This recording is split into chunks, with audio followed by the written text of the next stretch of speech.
के भीतर बैठे प्रभु को प्रणाम करती हूँ। फॉर एग्जाम्पल, जैसे कि मैं दुखी हूँ, मैं समझ रही हूँ या मैं समझ रहा हूँ कि दूसरों की आंखों से देखकर मैं किस तरह स्वयं का मूल्यांकन करती हूँ या करता हूँ। तुम क्या कर सकते हो? तुम स्वयं हो, चाहे तुम्हें यह पसंद हो अथवा नहीं। तुम कोई और नहीं बन जाओगे, तुम स्वयं ही रहोगे। इसलिए यह निरी मूर्खता है, विवेकहीनता है। तुम स्वयं को पसंद करो या नहीं, बात यह नहीं है। तुम जो हो वही रहो।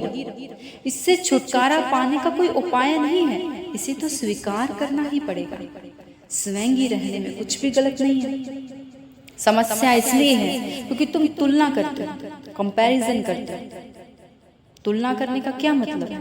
प्रत्येक व्यक्ति इतना अलग होता है कि तुलना बिल्कुल निरर्थक है, बिल्कुल वेस्ट। तुम किसी गुलाब की तुलना किसी कमल से मत करो, ये वेस्ट है। गुलाब गुलाब होता है, कमल कमल है। प्रत्येक मनुष्य अलग अलग फूलों की तरह है और तुम्हारी तुलना किसी दूसरे व्यक्ति से नहीं हो सकती। इसलिए तुलना करना छोड़ो और खुश रहो।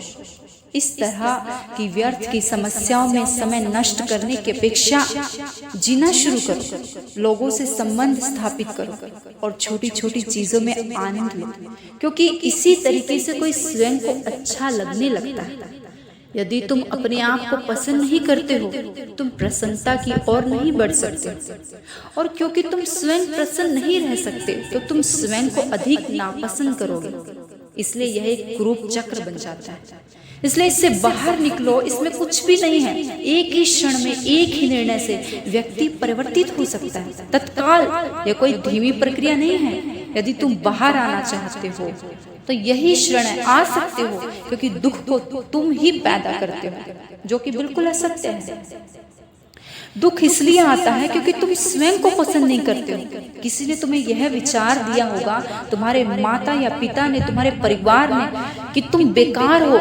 तुम उनके विचार को स्वीकार कर लिया, स्वीकार कर लेते हो। यह निर्णय करने वाले कौन होते हैं कि तुम अच्छे हो या बुरे? तुम्हारे अलावा कोई अन्य व्यक्ति यह निर्णय कर ही नहीं सकता कि तुम कौन हो। तुम्हारे बारे में सभी मूल्यांकन मूर्खतापूर्ण ही लोग करते हैं। तुम्हारे भीतर कोई नहीं देख सकता। वे सब पर ऊपर देखते हैं और मूल्यांकन कर लेते हैं, और तुम इस निर्णय को स्वीकार कर लेते हो। उसके बाद तुम स्वयं को पसंद या नापसंद करने लगते हो। दोनों बातें मूर्खतापूर्ण हैं। जीवन प्रसन्न रहने के लिए आपको खुद से प्यार करना सीखना होगा, तो ही आप अपने जीवन में खुश रह सकते हैं। आपने मुझे सुना, मैं आपकी बहुत आभारी हूँ। अंत में आपके भीतर बैठे प्रभु को प्रणाम कर